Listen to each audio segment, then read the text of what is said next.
Jerry Ross. Hey, Jerry, it's Joe Viglione.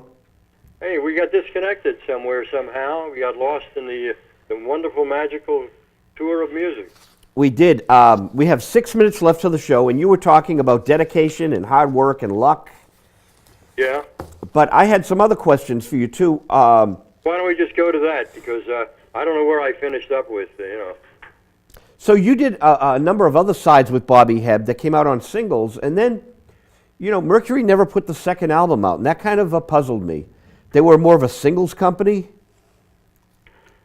Well, that's a whole, Joe, that's a whole other story behind this story. Right. It was unfortunate. So let me just tell you what I think and what I know and what I experienced. A lot of it was wonderful, working with Bobby and having the opportunities that Shelby Singleton allowed me to do while I was there at Mercury.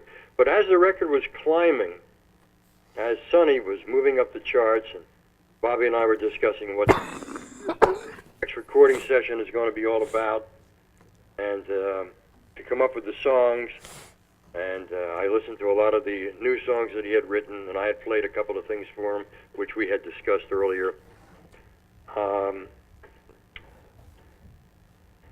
One of the things that really irritated me as a music man is that, Sonny went #1 all over the world, and hundreds and hundreds of cover records by Sinatra and Tom Jones and Les McCann. the Les McCann version, the instrumental version, 10 minutes. I produced Les's session in California, and it's a magnificent piece of classic of Sonny. It's just terrific. So one of the things that really bothered me is Bobby's record was #1. He never made the cover of Cashbox. Whoa. That's amazing. Yeah, never made the cover of Cashbox. So when that happened, I sat down with Shelby and I offered my challenging thoughts as to their dropping the ball, and I would never let that happen again.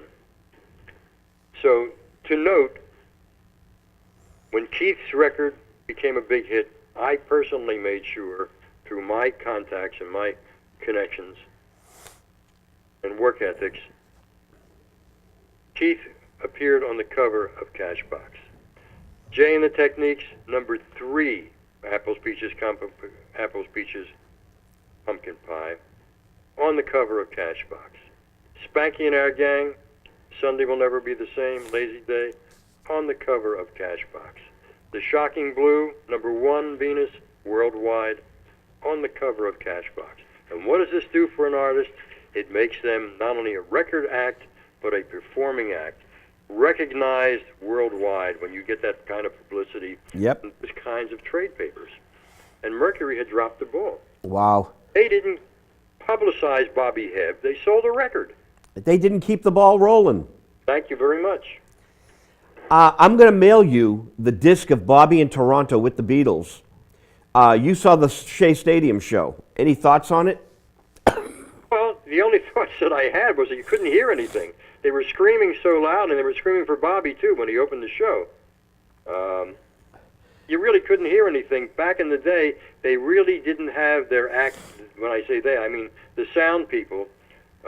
God bless them. Had a lot to work with and a lot of audio problems. The crowd, the fans, the bedlam, the Beatlemania was so broad and so loud, you really couldn't hear what was going on. Other than that, it was euphoria. And what'll touch your heart, Jerry, when you hear these tapes, when he goes into Sunny, it's as loud as the clapping for the Beatles. I know. I was on the scene. So it's an amazing thing. We have a minute and a half left on Visual Radio Live. The Shocking Blue, great record, one of my favorites. Amazing stuff. The Jerry Ross Symposium. You did different versions of your hits, is that correct? Yeah, I always felt that a good song was generational and can be done in many different interpretations. And I was always a big fan, growing up, of Tommy Dorsey, Glenn Miller, Benny Goodman, and the wonderful trumpets of Bobby Hackett. Actually, it wasn't a trumpet. It wasn't a flugelhorn either. It was a. I'm really losing it because when I get into the music, sometimes I forget. I'm so far ahead of what I'm thinking. And we only have 30 seconds left, but the second album came out on Motown. I thought that was quite an achievement. Philly on Motown.